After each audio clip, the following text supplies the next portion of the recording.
Check the mic and make sure it sound right, boys. Un grupo de mujeres todas con, ¿verdad? Con el rostro Todo velado. tapado, solamente los ojos se les veían. Yo estaba rodeado de buitres gigantes, todo del mercado negro, ¿no? Y me dijo, pero tú tienes un techo. Y dormí ahí todo un año. Un año en una azotea del único edificio de Yemen. Sean señores, ¿cómo están? Sean bienvenidos a un nuevo video del recreo. Ya saben que aquí lo único que se trata es de echar chisme. Vamos a estar hablando aquí con un invitadazo especial que la verdad ya tiene tiempo que lo conocí. Empezó por la parte de las reacciones, me recomendaron muchísimo su canal. Alguien súper profesional con la parte de los documentales, muy enfocado en el público de Guatemala, muy querido por cierto por el pueblo de Guatemala, de Dominicana. Así que demos la más cordial bienvenida a mi amigo Alan Del Monte. Muchísimas gracias, mi amigo, por estar por acá. Gracias por haber aceptado la invitación. Muchísimas gracias a ti, Mauricio, por la invitación y por darnos este chance de compartir y de charlar. No, gracias a ti por aceptar la invitación. Fíjate que ya habíamos platicado un poquito sobre esto y es la primera vez que yo te veo así de viva voz, ¿no? Habíamos platicado un poquito por ahí. Es un poquito interesante también la historia contigo en cuanto a que nos conocemos y todo eso, pero pues, muchísimas gracias que estás por acá, amigo. No, gracias a ti. Así que sé que vamos a tener una gran charla el día de hoy. Va a estar bueno, ¿no? Va a estar bueno el chisme. Lo que ahorita estábamos platicando antes de comenzar el video, estábamos haciendo unas pruebas, todo eso. Y te decía eso precisamente, ¿no? Desde que empezamos a hablar y todo eso, se nota la energía alta, vibras altas, como que siempre andas alegre, andas dando todo lo positivo y todo eso. Y eso me gusta. Pero me gustaría que antes de comenzar con este video nos pudieras decir rápidamente quién es Alan Del Monte, en qué trabajas, a qué te dedicas, cosas sobre ti, porque realmente conocemos pocas cosas sobre Alan. Vamos a ver, Alan Del Monte nace en República Dominicana. Yo soy dominicano de pura cepa, como decimos allá. Ok. Me pasé mis primeros 18 años viviendo en República Dominicana. De esos primeros 18 años te puedo decir que vengo de una familia estable, vengo de unos padres que siempre se amaron mucho y nos dieron un hogar bastante estable, tranquilo. Tengo una hermana a la que le llevo un año, que vive en República Dominicana. A los 18, bueno, antes de pasar a la siguiente etapa, en esa etapa de la adolescencia fui deportista, le dediqué mucho tiempo al deporte, al tenis de mesa. ¿A poco? Yo soy tenimesista, fui selección nacional de ping-pong en mi país, pude viajar. ¿Qué pasa? Cuando fui seleccionado, le cogí mucho amor a los viajes, Mauricio. ¿Por qué? Porque me pasaba los fines de semana en diferentes pueblos en República Dominicana, competí internacionalmente, me pasé un verano en Suecia, pagado por la Federación de Tenis de Mesa, y fue a partir de ahí que a mí empezó como a gustarme el tema de moverme, de movilizarme, de irme a otro país, de conocer otras culturas. Todo nació ahí. Y aparte de eso, mis padres también amaban viajar, amaban coger carretera. Por ejemplo, en Dominicana todo el tiempo vivíamos en una carretera, visitando playas, visitando montañas. Y yo crecí con eso, ¿no? Crecí sintiéndome nómada. ¿Qué? Y entonces mi vida hasta cierto punto en esa época fue marcado por ese nomadismo, ese tener que moverme, tener que ir allí. Siempre una estar activo. Sí, estar activo, tener una emoción alta en cuanto a la dinámica de vida, con el deporte, con las mudanzas, con el viaje, tú sabes. Y incluso claro, mis amigos incluso de esa época, hoy en día son iguales. Incluso mi mejor amigo, que es William Ramos, de TV, no sé si lo has visto por ahí. No lo he visto, pero lo voy a buscar. Ajá. Sí, es el youtuber de viajes más grande de Dominicana. Ya llegó a 300,000 suscriptores. Es un tipo muy dinámico.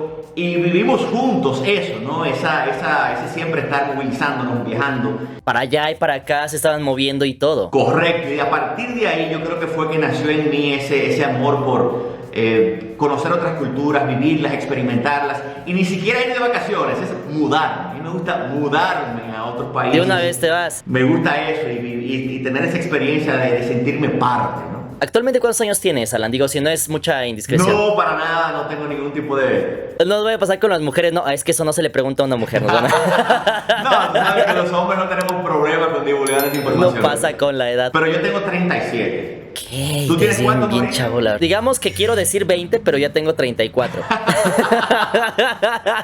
Tú y yo vamos ahí cerquita. Ahí vamos parejito, no, pero tú me llevas mucho trecho, decimos por acá, o sea, tú ya tienes una familia, bueno, cosas que vamos a ver más adelante sobre ti, pero actualmente trabajas, ahorita estábamos platicando que trabajas en una empresa y todo eso, y es por el motivo, razón o circunstancia por el cual te mueves a Guatemala, ¿no? Dejas Dominicana y te vienes a Guatemala. Correcto, bueno, te cuento, yo a los 18 me fui a estudiar a Estados Unidos, estudié finanzas, luego me fui a Boston, hice una maestría. Cuando termino la maestría me voy a Yemen. Duró dos años en Yemen, en el Medio Oriente. Yemen, en el Medio Oriente. Viví en un desierto, bien remoto, bien difícil, bien pobrecito el lugar, ¿no? No había ni electricidad, ni agua corriente.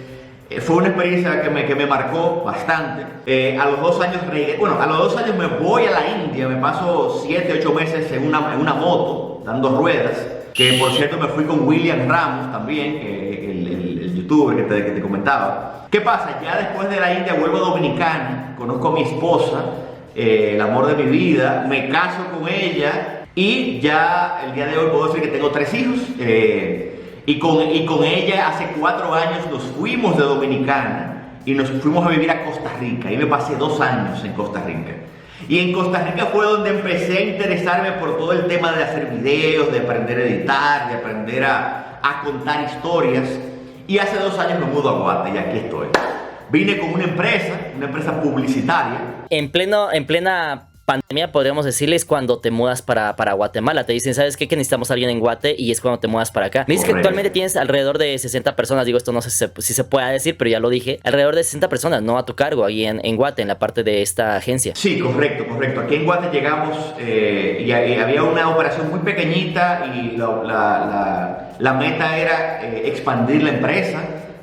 Conseguir clientes, ¿no? Y ahí estamos. Ya tenemos un equipo inmenso de desarrolladores web, de community managers, de diseñadores, todo lo relacionado a la creación de contenido, a la colocación de anuncios. A pesar de que debo decir de que el proyecto personal de YouTube mío no tiene absolutamente nada que ver con la agencia. Es algo totalmente paralelo. Incluso nunca le he dado publicidad a la agencia en mis propias redes por un tema de la situación actual. Es totalmente separado. ¿Sí? Incluso todo lo que yo hago lo hago yo solo, ¿no? La edición, el diseño, todo lo hago yo, ¿no? No recibo ayuda de la agencia por... Oye, pero eres muy bueno. Digo, yo he visto varios de tus videos y son videos que están muy bien hechos. ¿Cómo es que dices un día, voy a abrir un canal, voy a hablar sobre esto? Claro, mira, yo empecé mi canal ya que me quería expresar. Yo creo que todos empezamos como con ese sentimiento de que no tenemos voz y queremos que esa voz crezca, sea escuchada. ¿no? Sí, que sea escuchada, oye, aunque sean por 2 personas, 3 personas. Pero que sea escuchada. Que sea escuchada. Sí, porque al principio obviamente uno tiene mínimas vistas, ¿no? Y lo que hay que... Y entonces en ese proceso empecé a amar el simplemente hecho de crear cosas, de crear piezas de contenido. Y yo empecé hace años en Instagram, a pesar de que nunca crecí en Instagram, siempre me quedé chiquitito. Ya somos 2, yo llevo años y no crece mi Instagram, pero... yo tiré la toalla con Instagram y dije, mira, esta plataforma y yo no somos afines, definitivamente. Sí. Pero cuando empecé con YouTube y a crear contenidos más largos, fue que empecé a realmente apasionarme del contar historias. Empezó como es una obsesión. Hoy en día es una obsesión. Y creo que desde que empecé a crearlo, empezó ese amor por contar historias, por indagar, por investigar, por conocer sobre un tema, por el hecho de poder pasarme 2 semanas leyendo sobre un tema para luego contarlo, sintetizarlo, transmitirlo, ¿no? Claro. Y el poder combinar, por ejemplo, la escritura, que era lo que yo siempre hice. Yo escribí incluso un libro cuando estaba en Yemen. Ah, ok. Eso explica mucho y después me pasas el nombre de tu libro para por ahí conseguirlo, pero... Yo escribí este libro. Ojalá, inshallah. Ojalá, inshallah. Y lo mío empezó con el escribir, ¿no? Lo mío empezó por aquí. Incluso mira, ese era mi equipo de trabajo en Yemen. ¿En serio? Son puras mujeres de Yemen. Ese era mi equipo de trabajo, eran la mayoría mujeres. Wow. Yo nunca les vi el rostro. ¿En serio? Pero lo que te quiero contar es que yo empecé con esto escribiendo. Es decir, ese era mi interés mayor. Este feeling, claro. Sí, ¿y qué pasa? El tema de la escritura es que es doloroso porque uno se pasa años escribiendo algo sin que nadie lo vea, para luego uno publicarlo y quizás que 1000 personas como mucho te compren el libro, ¿no? 500 personas.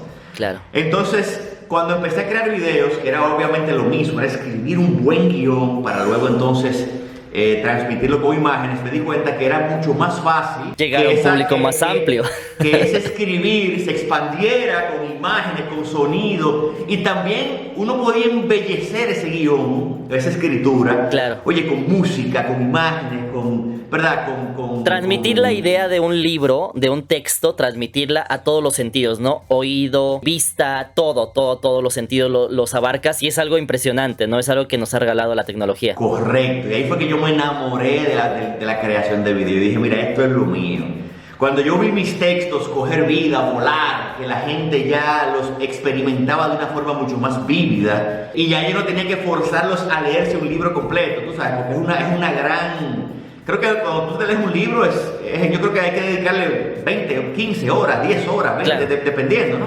Ajá. Y es algo mucho más grande, pero un video tú lo ves en 10 minutos, te transmite muchísimo. Hay gente que llora viendo videos, ¿no? Y se emociona y... Sí, ha pasado.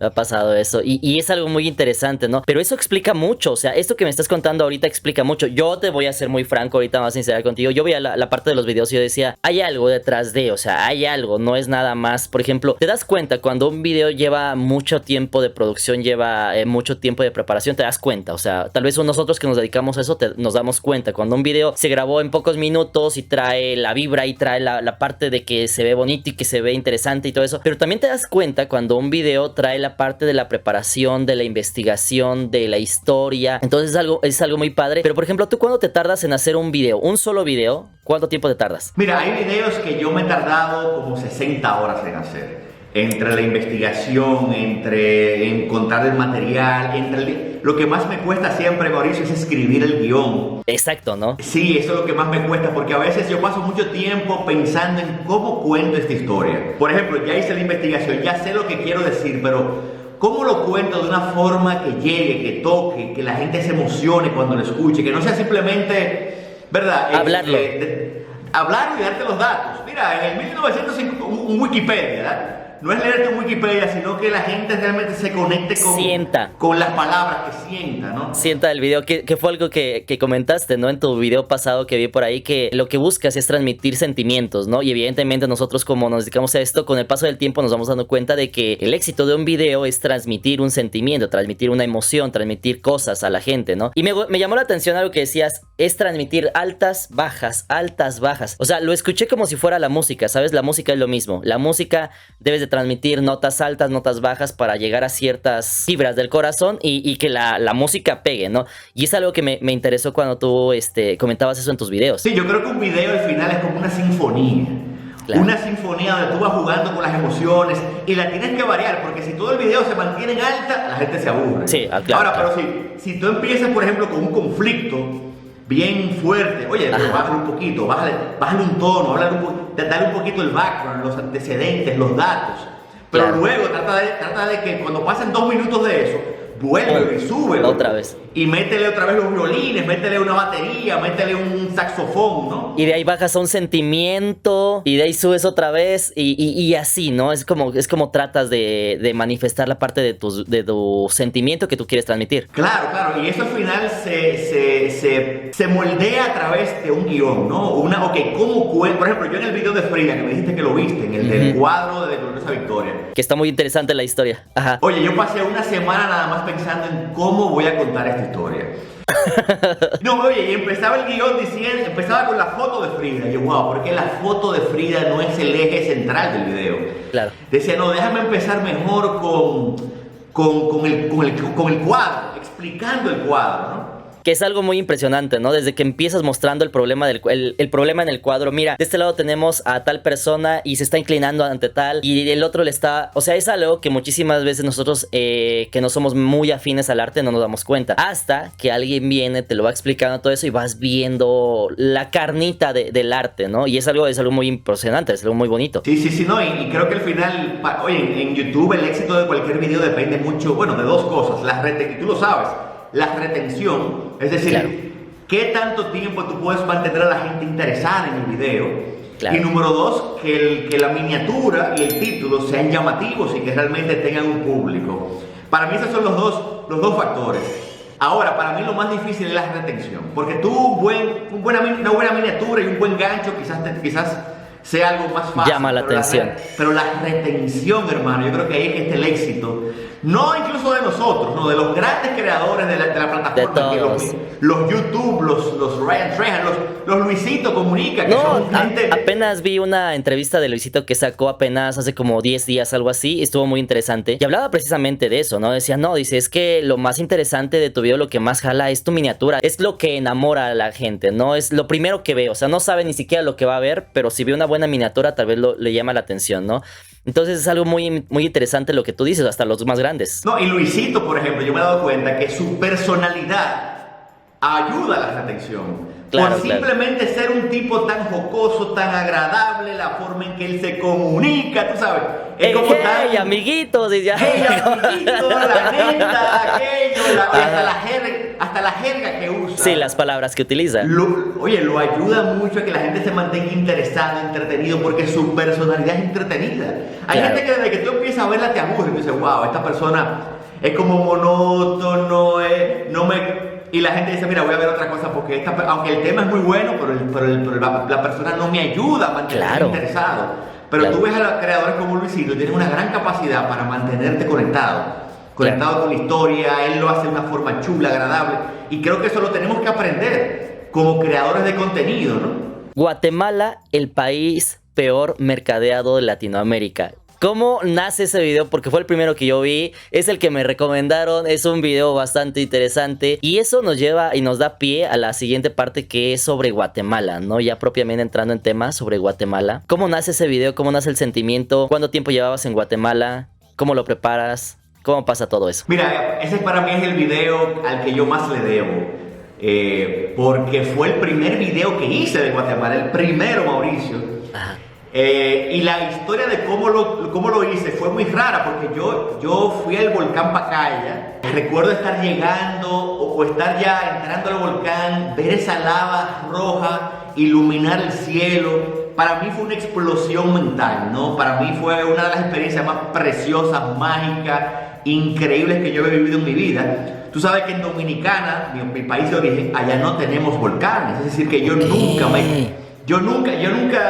viví lo que fue un volcán, nunca me llevaron. Nunca habías de visto de chiquito. cerca, ¿no? Lo que es vivir una explosión de un volcán, lava y todo eso, lo impactante y lo imponente que es. Y verlo de noche para mí fue que mi cerebro reventó de la emoción, de lo que sentí. Cuando veníamos de regreso en el vehículo, ya de noche, empecé una conversación con mi esposa y con su hermana que estaba aquí de visita y le dije, wow, la verdad que este país está mal mercadeado porque las cosas que ya yo he vivido en Guatemala no las he vivido en ningún lado En del ningún mundo. otro lado. Y todavía me falta un mundo por recorrer. Y tú habías viajado por muchos países. Mira, aquí vamos a hacer una pausa. O sea, en ese momento en el que me dices, yo en esto que he vivido en Guatemala no lo he vivido en otros países, ya habías estado en muchísimos países. ¿Cuáles podrían ser? Me estás diciendo Estados Unidos, la India, Yemen, Dominicana, obviamente. ¿Cuáles otros? Mira, yo recorrí Europa entero a los 20 años, me mudé a España y fui al Medio Oriente, fui a Marruecos, fui a Yemen, fui a Egipto, recorrí 18 países en Europa, fui a Asia, a la India, me recorrí la India completo,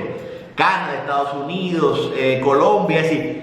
Siento que he visto, pero Has visto lo que casi he vivido todo el en mundo. Guatemala, lo que he vivido en Guatemala, Mauricio, No lo habías para- vivido en ningún lado. No lo había vivido en ningún lado y alguien dijo, wow, que este país tenemos que venderlo mejor. Yo dije, wow, es un país mal mercadeado. Hay tanto potencial turístico y como que nadie lo sabe. En Dominicana tú hablas de Guatemala y la gente te dice, bueno, ¿y para qué voy a ir ahí? Es muy peligroso, tal cosa. Y Exacto. cuando llegué aquí y no solamente me impresionó los paisajes, los volcanes, esto, me impresionó La su gente. gente. La gente me enamoró por la sencillez, la humildad, La nobleza. la nobleza, lo agradables que son, el correcto. trato tan fino. Mira, en Dominicana, que es mi país de origen, nosotros somos muy amistosos. Somos posiblemente somos los más alegres de Latinoamérica. Claro. Pero nuestro trato es mucho más directo, es como más...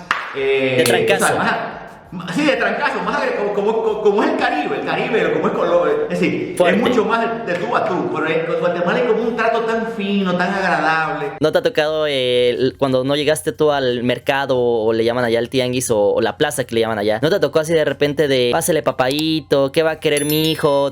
¿No te tocó eso? Sí, y es como que todo es suave, todo es muy Suavecito. suave. Ajá, es correcto. No, y eso hace que el turista se sienta querido, se sienta acogido, ¿no? Ese video precisamente, el de Guatemala, el país de Latinoamérica peor mercadeado, hace que te hagas conocido en Guate. Justamente por ese entonces yo estaba comenzando a hacer el canal de las reacciones y es justamente en ese momento que me comienzan a recomendar tu canal y es derivado de ese video. Sí, y lo grande de ese video es que fue totalmente espontáneo, Mauricio. No fue un video producido, que yo llegué del Pacaya y esa noche prendí la cámara y hablé. Con el sentimiento que traías del volcán.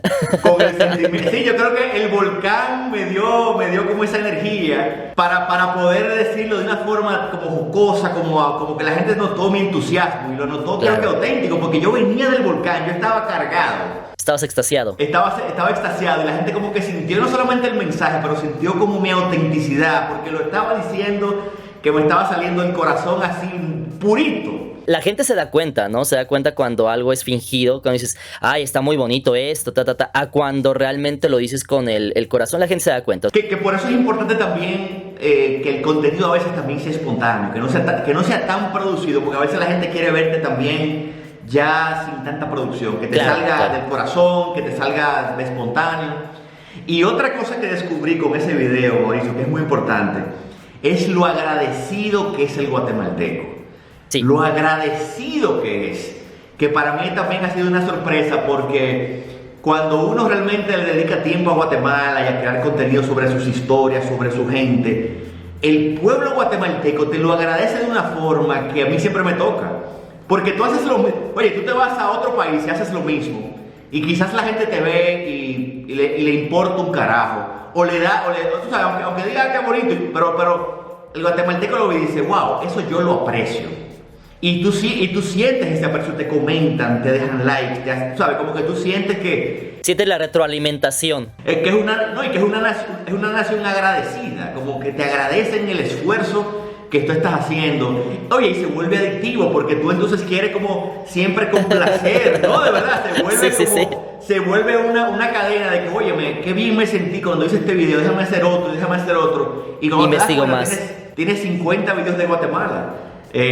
Tú sabes, porque te entras como una dinámica de, óyeme, aquí doy, pero me devuelven 100 veces más. Claro. Tú sabes, aquí pongo 5 horas, pero me devuelven 100 horas de cariño, de gente. Y al final tú dices, mira, aquí el que está ganando soy yo. Por más que yo quiera, ¿verdad? Por más trabajo que yo le meta a esto, siempre siento que me están remunerando de forma emocional, con mensajes preciosos. Mira, yo he recibido unos mensajes de Guatemala que yo a veces los ojos se me aguan porque digo, wow, qué cariño, qué emoción me hacen sentir, qué gente tan dadivosa, tan bondadosa, tan capaz de hasta dejarte un mensaje que te toque, ¿no? Y entonces, por eso que yo digo, yo no me veo dejando de hacer contenido de Guate, porque es que es una nación tan agradecida que vale la pena hacer el esfuerzo. Hablando de Guate, y esto te lo quiero preguntar tomando como contexto de que has viajado por todo el mundo, has estado en Europa, Asia, Norteamérica, Sudamérica, Centroamérica, o sea, has recorrido el mundo, cosa que pocos hemos podido hacer. Desde el punto de vista de alguien que ha visitado el mundo, que ha visto de todo, ¿qué me podrías decir qué es lo que más te impacta de este país? ¿Qué es lo que más te impacta de Guatemala? ¿Qué es lo que tú dirías, mira, es que esto definitivamente es algo de otro mundo? Mira, lo que yo te puedo decir de Guate es que yo me he enamorado de Latinoamérica por Guatemala. Es decir, mi amor, yo he tenido un año, este 2022 y 2021, donde yo siento que como latinoamericano, mi amor por esta región ha crecido exponencialmente. E increíblemente siento que ha sido Guatemala que me ha imbuido de ese amor. Como ese amor desde estas tierras, ¿verdad? Y su historia, desde la gente que estaba aquí previo a que llegaran los españoles, claro, por la cultura tan diversa que hay en Latinoamérica. Y creo que ese sentimiento ha nacido en Guate porque mi país, Dominicana, es un país mucho más nuevo. Nosotros no tenemos la cultura indígena, nuestros taínos, que eran la cultura indígena que estaba allá cuando llegaron los españoles, toda fue aniquilada.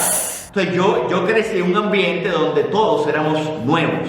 Dominicana es un país de mulatos, ¿no? Donde hay un porcentaje de blancos, un porcentaje de negros, y la mayoría son las mezclas de yo te diría que de esas dos razas. Que pasa lo mismo que con Estados Unidos, ¿no? Estados Unidos, a pesar de ser una potencia mundial y lo que sea, se dice mucho aquí en México y supongo que se dice en otros países, tiene esa parte, o sea, es un país nuevo, es un país que tiene 200 y piquito años y hasta ahí. ¿Por qué? Porque su historia la aniquilaron y no tienen más historia. Correcto, correcto. Y en Dominicana siempre sentí que éramos una nación nueva, ¿no? Okay. Que nacimos en el 1492, cuando Colón llegó allá.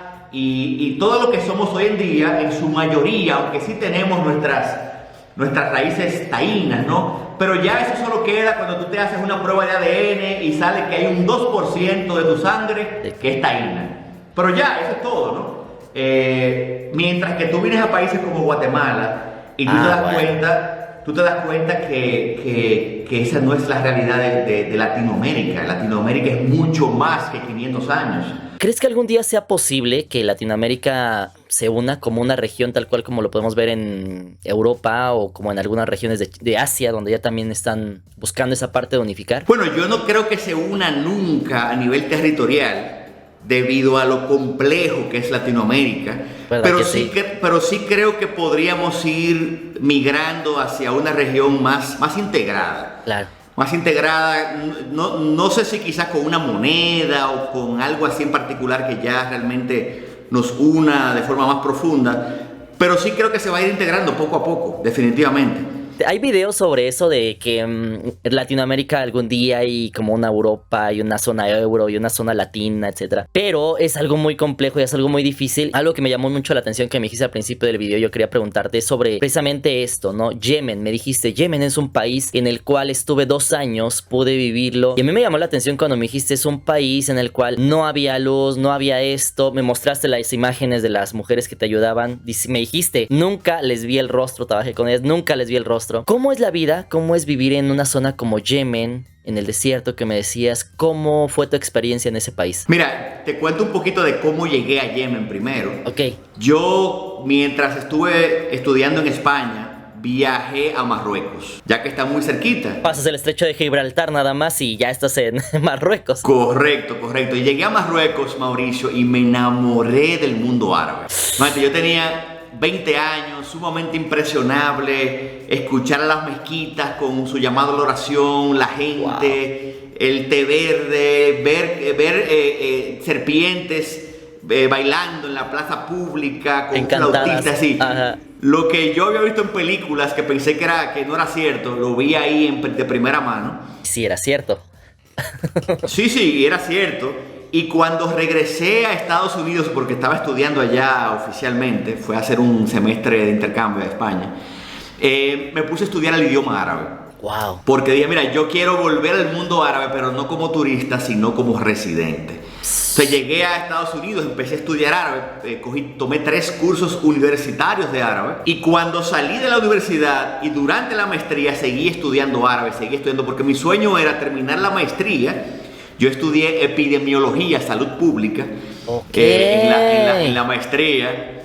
Y dije, mira, yo quiero ahora irme al mundo árabe, no sabía dónde, pero en ese proceso me cae un libro en la mano que se llamaba Yemen. Y leí el libro y me quedé encantado con lo que el autor me contaba de ese país. Que era el país más auténtico del mundo árabe, que era el país donde las costumbres árabes ancestrales se habían quedado todavía muy intactas, que la gente vestía todavía como vestían hace 500 años, como la gente todavía llevaba a cabo su vida como hacía 1000 años. Es decir, me vendieron una imagen que yo dije, mira, yo tengo que ir a Yemen. Yo lo tengo que vivir. Yo tengo que vivirlo y irme a vivir allá como un local. Cuando termino la maestría, empecé a buscar trabajo en Yemen y apareció una posición que le llamaban Hardship Posts, que en español significa lugares de alta dificultad. Que no se puede ir con familia, uno tiene que ir solo. Entonces yo dije, mira, más aventura todavía. Sí, más aventura. Ok. Entonces recuerdo que me enviaron el pasaje. La gente era una ONG, me enviaron el pasaje. Yo me monté en mi avión, me despedí de mi familia, yo con 24 añitos, un bebé todavía. Sí, estaba chavito. Y aterricé en Yemen. Recuerdo que el dueño de la ONG, el que manejaba la ONG, el gerente general, me dijo, mira, esta es la capital donde tú aterrizaste, pero tú no vas a vivir en la capital, tú vas a vivir en un desierto bien complicado y yo te voy a llevar hoy. Okay. Nos fuimos en un avión, el tipo llegamos a un pueblo, recuerdo, siempre voy a recordar cuando llegué al aeropuerto, porque en la entrevista de trabajo me habían dicho, mira, el sitio donde vas es muy caliente, ¿tú crees que tú puedas manejar el calor? Y yo le dije, señores, yo soy dominicano, doy caribeño, sangre caliente, aguanto calor por lo que tú quieras. Obviamente yo pensaba que era un calorcito de 32, 33 grados. Cuando yo llegué a Yemen, Mauricio, oye, el termómetro marcaba 49 grados Celsius. No manches. Nunca me voy a olvidar cuando yo salgo del avión y fue como si me metieran en un horno. ¡Pum! Sientes el hornazo. Ajá. Espérate, entonces me monto con el tipo rumbo a la ciudad, que faltaban 2 horas de camino, me monto. Y cuando yo voy de camino, yo voy viendo estos pueblos, pero en un nivel de pobreza y atraso, casas de barro así que se estaban cayendo, gente en la calle, basura por todos lados. Y cuando llegamos al pueblo donde yo iba a quedarme por un año entero del contrato que firmé, era el pueblo más pobre de todos. Y yo, Dios mío, aquí es que este tipo me va a dejar. Pues el tipo se apea, me lleva a la oficina. Cuando llego a la oficina me esperan un grupo de mujeres todas con el rostro Todo velado. tapado, solamente los ojos se les veían. Cuando tengo me están presentando al grupo, me desmayo, Mauricio, del calor. Me desmayé. ¿Te desmayaste? Empecé a sangrar por la nariz, me empecé a marear y me Suelo. fui de lado. Bueno, se canceló la reunión, el tipo me lleva a mi apartamento, me dice, mira, es decir, discúlpame, pero yo me voy a tener que devolver hoy a la capital, te dejo, yo mareado. Y se fue y me dejó ahí, y ahí no hablaba nadie ni inglés ni español, nada, era... No manches. Entonces así fue que empezó mi experiencia en Yemen. Mi primera noche fue muy memorable porque recuerdo que me acosté en la cama y oye, no había electricidad. O sea, con 46 grados que bajaba, porque desde 49 al mediodía bajaba a 42 en la noche. Yo recuerdo que yo pensé que me iba a morir de la deshidratación. Yo estaba sudando en esa cama, que la cama se mojó, el colchón. El colchón botaba sudor. Al otro día me despierto, voy a la oficina, me invitan a almorzar en casa de alguien. Cuando llego a la casa de ese alguien veo que todas las camas estaban en el patio. Y yo le digo, Bakil, ven acá, pero ustedes duermen, ¿dónde es que ustedes? Me dice, no, aquí hay que dormir afuera porque nadie aguanta el calor adentro. Y nadie te dijo. Y nadie me dijo. Y yo le dije, no, y yo tenía un problema, que es que yo estaba en el único edificio del pueblo. Había un banco, un apartamento vacío y el tercer piso era donde yo vivía. Yo, Bakil, pero yo no tengo un patio. Yo sé que todos ustedes tienen, pero Sí, yo no. yo no. Y me dijo, pero tú tienes un techo. Yo, wow, el techo. Pues llegué a mi casa ese día, cogí el colchón, subí el colchón al techo, que estaba así, era lo más alto del pueblo, lo tiré ahí. Mauricio, yo me pasé un año durmiendo. Yo ni moví el colchón. Yo dejé ese colchón tirado ahí y dormí ahí todo un año. Un año en una azotea del único edificio de Yemen. De Yemen, de ese pueblo. Oye, y te cuento mi primer amanecer en el techo. Duermo en el techo. Recuerdo que esa segunda noche, por lo menos el aire caliente me secaba, no dejaba que suda tanto. Pero recuerdo que como a las 5 de la mañana yo estoy durmiendo sumamente cansado y empiezo a ir como un ruido. Y yo, pero ¿y qué es esto? Pero yo no quería ni abrir los ojos. Okay. Hasta que finalmente veo que sale el sol, ya el sol me está pegando, yo en el techo, así ya como a las 5:45. Y cuando abro los ojos, Mauricio, todo el techo estaba rodeado de buitres gigantes, eran unos mazacotes así grandes. No manches. Y todos así, mira, todos así viéndome así. Ya viéndote. Viéndome y brincándome como emocionados. Ahora sí cenamos. Oye, ahora sí cenamos. O sea, yo me paro y los espanto. Y bueno, y me pasé todo el año amaneciendo con ellos. Al final ya éramos amigos. Oye, como a los 3 meses estaba yo durmiendo y uno me pegó un picotazo aquí, como ahí. No manches, aquí. No me cortó, pero me levanté espavientado, es decir, asustado. Así, ¿qué pasó? Y dije, wow, pero ven acá, yo no voy a poder dormir porque estos pájaros ahorita me van a comer vivo aquí en el techo. Pero bueno, esa fue mi experiencia llegando. Y después me pasaron 1.000.000 de cosas, bueno, que yo narro en el libro, muchas de las cosas que me pasaron tan atípicas, cosas que uno nunca se imagina que le pasen en un latino, ¿Qué puede ¿no? pasar? ¿Ok? Y esa fue mi experiencia. Pero mira, terminé amando el pueblo yemenita. Es un pueblo inmensamente, igual que Guatemala, noble.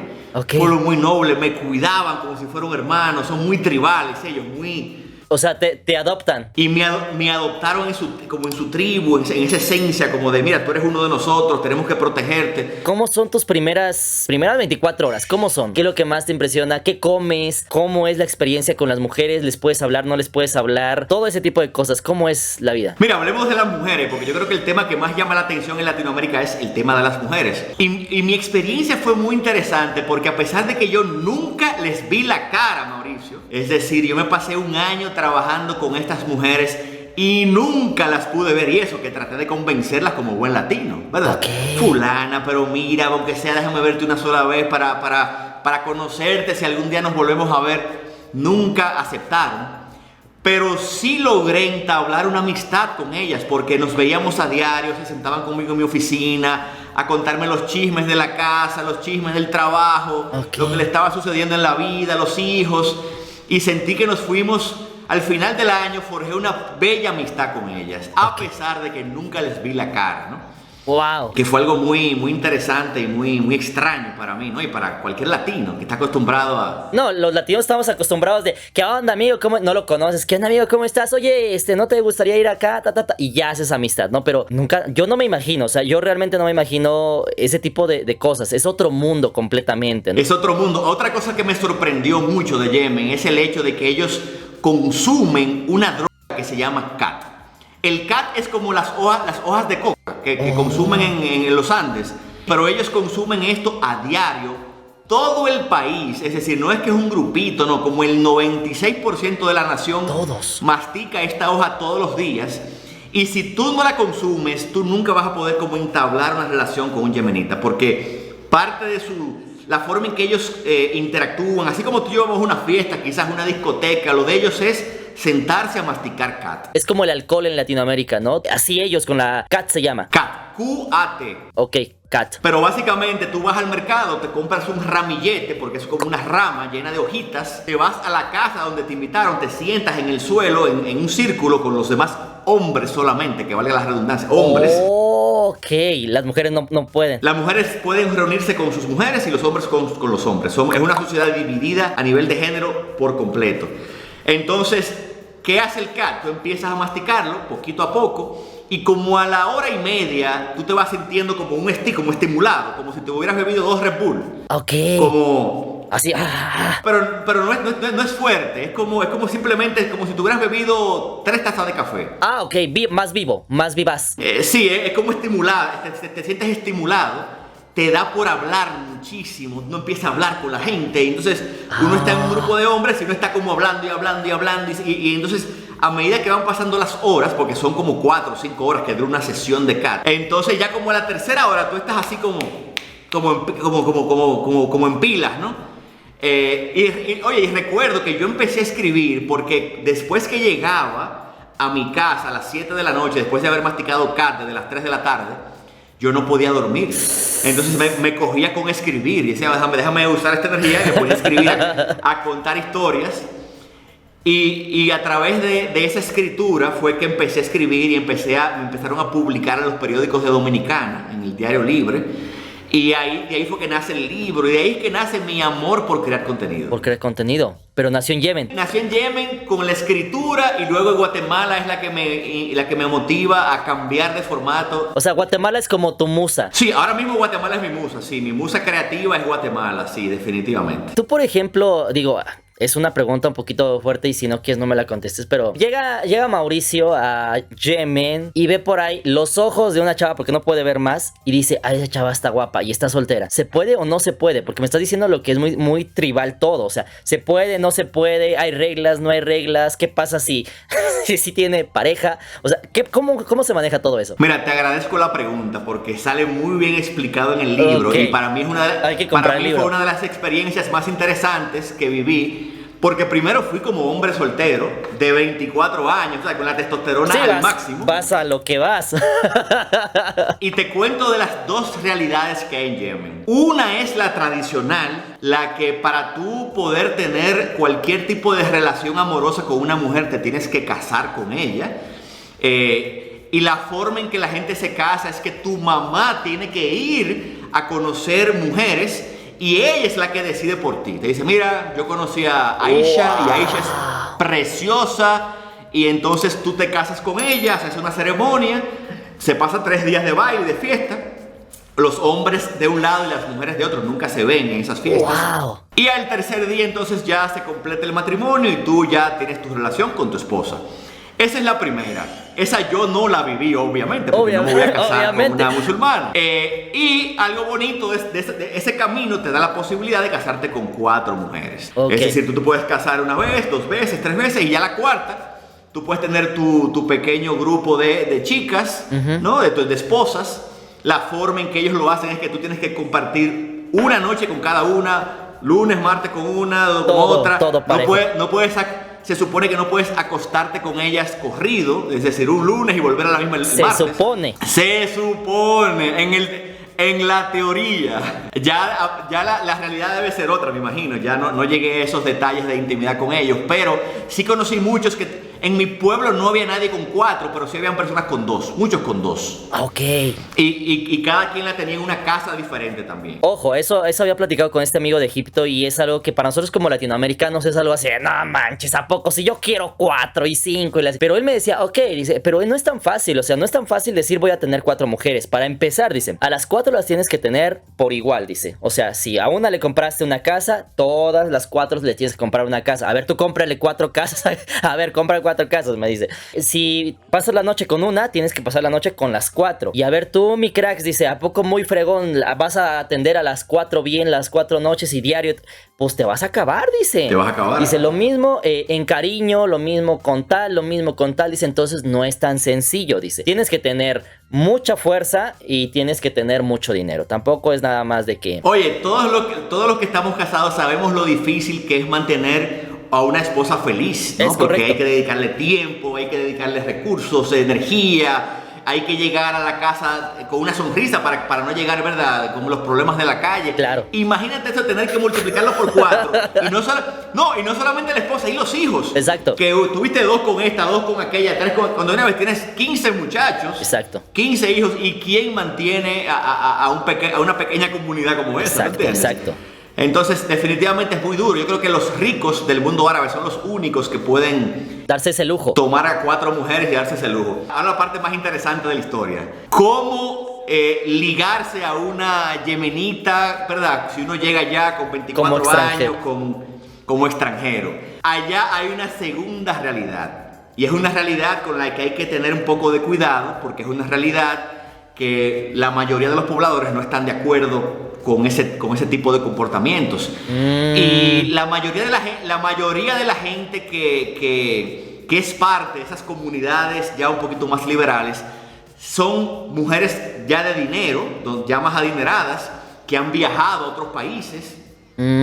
Y así es como esto se da, ¿no? Tú llegas, conoces quizás yo conocí, por ejemplo, a una yemenita alemana que vivía en Yemen, papá yemenita, mamá alemana. Ella me dice, mira, hay una fiesta que vamos a celebrar. Y una fiesta. Yo tenía 6 meses ya y no había visto a nada ni a nadie. Estaba solamente habías visto buitres. En una hambruna de buitres y de hombres. Pues ella me dice, mira, hay una fiesta. Bueno, el tema es que yo estaba en mi hotel, yo estaba en la capital, porque obviamente en mi pueblo no se da nada de eso, pero en la capital, Saná, ella me invita. Nunca voy a olvidar, yo estaba en mi hotel. Llega este jeep, ¿no? Con vidrios tintados. Cuando entro al jeep, habían dos chicas, la que me invitó y otra que estaba manejando. Y me dicen, Alan, vamos a comprar alcohol. Y yo digo, alcohol, pero aquí en Yemen no se vende alcohol, es prohibido el alcohol. Y me dicen, sí, no te apures, tranquilo. El tema es que vamos rodando por la ciudad, nos metemos en un callejón oscuro y de repente estamos ahí parados y yo nervioso. Yo dije, Dios mío, no, aquí me va a pasar algo, ¿no? Porque yo no conozco a estas chicas, no sé quiénes son. Estamos en un callejón oscuro. Hasta aquí llegó mi riñón y hasta mis aquí llegué órganos. yo en general. El tema es que se parquea un vehículo delante de nosotros, sale un tipo con una funda negra grande, la tira por mi ventana, por la ventana donde yo estaba atrás, y ellas le pagan y nos vamos. Cuando yo hago así, eran una cantidad de botellas de vodka, cerveza, ron, todo del mercado negro, ¿no? El tema es que llegamos a esta mansión, una mansión, y cuando estamos entrando ya me dicen, Alan, mira, para que tú estés en la fiesta, la regla es que no te puedes ir hasta las 7 de la mañana. Mauricio, y eran como las 8 de la noche. Ok. Y yo dije, wow, yo no me voy a poder ir hasta las 8 de la noche. Bueno, hasta las 8 de la mañana. Esto se va a dar muy largo. Sí. El tema es que entramos y nos sentamos en una sala arriba en la casa, cuando uno entra. Ajá. Había un árabe como muy, tú sabes, muy encarado. Muy encarado, pero muy dinámico, y un traguito para ti. Bueno, Okay. el tema es que las chicas van llegando a la casa y todas se van quitando la burka, ¿no? Y se van quedando, Mauricio, en unas minifaldas y con unos escotes, yo te diría que más provocativos que los que se usan en Latinoamérica. Yo tengo el corazón así, mira, Pum. nervioso, porque no sé qué está pasando. Y eran mujeres de la alta sociedad, muchas de ellas, ¿no? Ok. No te estoy hablando de mujeres, tú sabes, de vida alegre, ¿no? Sí, Eran sí, mujeres sí. chicas que habían viajado, que habían de casa normales. Ajá. El tema es que cuando todos llegan, se tranca ya el portón de la casa y nos dicen, ok, empezó la fiesta. Madres. Y todos se paran y yo no sé para dónde van. El tema es que el tipo dicen, síganme. Yo Ok. estoy caminando, Ajá. se abre una puerta y veo que hay unas escaleras que bajan. Y yo, wow, pero estamos en el primer piso. El tema es que el tipo había construido una discoteca subterránea, inmensa. Bajamos todos, él prende la música. Recuerdo siempre que habían como bombillos con botellas de vodka, así como en vez de una de la una bombilla lámpara, eran como- estaba la botella de eran- vodka y adentro el foco. la botella y muchos bombillos así, una gran bola en el medio de discoteca, ¿verdad? Esas de luces. Ajá. Y él prende la música y yo, oye, fue como pasar de lo más remoto del mundo árabe a Ibiza, Sí. a la tierra de la fiesta. Y de repente la gente empezó a beber, a bailar. Bueno, el resto es historia, hermano. Claro, ya está ahí. Compren el libro. Compren el libro y ya. Ojalá, inshallah, de Alan del Monte. Está en Amazon, en Kindle y en físico, así que lo pueden leer de forma muy fácil. Durante los otros países que visitaste, la India, etcétera, unas 2 anécdotas que tú te acuerdes mucho de algún otro país que digas, no, o sea, eso pasó en Yemen, pero deja que te cuente lo que me pasó en la India, o deja que te cuente lo que me pasó en este lado porque te vas a zurrar. Mira, te puedo contar una anécdota de la India donde yo pensé que iba a morir. Ok. Llegamos a la India, compramos las motocicletas, no sabíamos montar motocicleta, yo nunca me había montado en una moto. Ok. Recuerdo que la compramos y los que nos venden la moto tienen que llevarnos otra vez al hotel, ellos manejando. Ajá. Al otro día nos levantábamos a darle vuelta a la cuadra para poder aprender antes Ajá. de lanzarnos ya a la exploración de todo un subcontinente. Ajá. ¿Qué pasa? Salimos de la India, de Delhi, estamos en Nueva Delhi y estamos atravesando, Mauricio, la zona más pobre de la India, un departamento que se llama Bihar. Ok. Y estamos atravesando Bihar y ahí tú te das cuenta de la extrema pobreza de la India. Ok. Y estamos manejando, y recuerdo que eran como unos campos de arroz así inmensos, ¿no? Ajá. Y estamos ahí en una carretera así como media desolada, pocos vehículos, atravesando, ¿verdad?, ese departamento. Y de repente, hermano, se me atraviesan 2 chicas que andaban cargando como unas pajas grandes, como unas pacas de... Iban cargando las carguitas de paja. Las carguitas de paja o de paja, así, grandes, así, mucho. Pero se me metieron en la carretera de una forma que yo choqué la paja, pero como ellas estaban cargando la paja, una de ellas se cayó, ¿verdad? Se cayó. No le pasó gran cosa, pero ¿qué pasa? Ojo. Ok. De repente empiezan a salir gente de abajo de la tierra. Yo no sabía No manches. porque no había casas, pero empiezan como a salir gente y de repente me tienen rodeado, pero el amigo con el que yo viajaba se logra escapar y se fue como a 1 kilómetro, ¿no? Y yo lo veía allá, Madres. lo veía a lo lejos. Ok. Y de repente la gente me rodea y yo tenía la llave de la moto en la mano y alguien me la quita. Hijo. Y empieza la gente como a intimidarme, como mira, como que tú nos tienes que dar plata, Mauricio, yo no tenía plata, o yo pensaba que no tenía plata porque chequeé la cartera y no había nada, yo dije, no tengo. Y la gente molestándose, que esa chica hay que llevarla al hospital. Oye, me empiezan a empujar, ya era Sí, te una empiezan a curva. Hijo de eso. Me van a Y linchar. yo justamente antes de llegar a la India había leído un libro que los linchamientos de ese tipo en la India son muy comunes. Que tú chocas a alguien, por ejemplo, tú estás en la India, te llevas a un niño, ponte tú de 5 años, lo mataste ¿verdad? Un accidente trágico, pero de Hasta repente ahí. el pueblo sale, te agarra y te mata. Hasta ahí llegaste. Y yo tenía ese miedo, y yo, wow, y empezaron a empujarme, que tú tienes alguien me dio esto en la cabeza. Madres, Y ok. y ya yo estaba así tenso. ¿Qué pasa? Mira, justamente Papá Dios me envió como a un carro militar. ¿Qué pasa? Ve lo No que está manches. pasando. El militar era como de alto rango y me empieza a hablar en hindú, ¿no? Yo le digo, mira, I speak English, yo no sé Ajá. hablar tu idioma. Ajá. Y el tipo me dice, en mal inglés, me dice, mira, trata de darle algo, págale para que te dejen ir, porque si no vas a tener problemas. Y le dije que no tengo plata. Pero Déjale. después me acordé que yo había metido una plata en el bulto, como en un espacio. Y obviamente ya cuando lo vieron a él, la gente como que se calmó. Se calmó un poquito. Me dio tiempo a mí como a agacharme, porque yo tenía miedo hasta de agacharme, porque me van a entrar a patadas. Sí. Abrí un bolsillo, saqué, eran como $10, se lo di al líder de la turba y el tipo le dijo, denle la llave ahora, el general, denle su llave. Oye, yo cogí mi moto, la prendí y salí por ahí. Vámonos. Así, Patitas, ¿para qué te así, quiero? hermano, nervioso, todavía sudor porque pensé que me iba a pasar algo malo. Me gustaría hacer una pequeña dinámica antes de terminar. Veo que tú eres muy bueno para la parte de la escritura, para la parte del voice off, de redactar, de narrar. Me gustaría que los próximos 3-4 minutos me contaras una historia de forma como si estuvieras haciendo un video. Tratemos de hacer algo con El Salvador, ¿no? Me Vamos a parece. ver. Ok. Desde que tengo uso de razón, escuchar las palabras El Salvador era la receta óptima para invocar imágenes de niñas cargando rifles de asalto, hombres encapuchados levantándose imponentes detrás de pandilleros con caras tatuadas y caravanas de migrantes marchando decididos hacia las promesas del norte.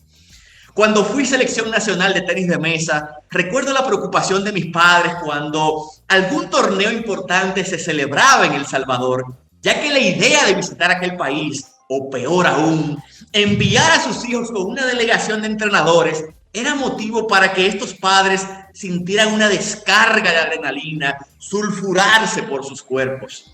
Y con el paso del tiempo, aquellas asociaciones se fueron calcificando, se fueron endureciendo con cada nueva imagen que yo veía de aquel país, con cada nuevo ranking relacionado a las tasas de homicidio o extorsiones, hasta que la marca país del Salvador terminó transformándose en algo totalmente siniestro, en uno de esos países que era mejor no visitar. Pero déjenme decirles algo, mis queridos, y es importante que me escuchen con atención, porque El Salvador es mucho más que sus problemas sociales. Así que olvídate de todo lo que crees que sabes del Salvador, porque lo que sabes no define de ninguna manera a esta hermosa nación. Ok. Mi hermano, en serio que la verdad, y te lo digo antes de terminar este video, es alguien que admiro, alguien que desde que conozco he admirado tu trabajo, me gusta mucho. Y la verdad es que a pesar de que ahorita fue improvisado y todo eso, tienes una calidad de dicción, se nota que has escrito, se nota que tienes esa amplio repertorio de palabras que usar y todo eso. Y la verdad es que te felicito, vas a llegar muy lejos. Y ojalá que algún día estés por acá, por México. Si algún día estás por acá, me avisas, nos vamos a echar unos taquitos y toda la cosa. Bueno, muchísimas gracias a todos por dedicarnos este ratito, a mí, a Mauricio.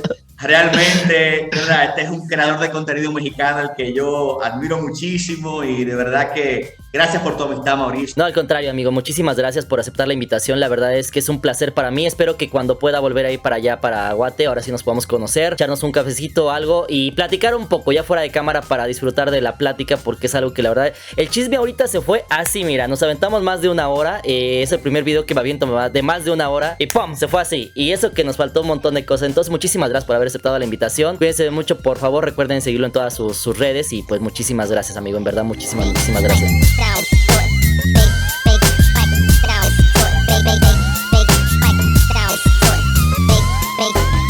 It sound right, boy.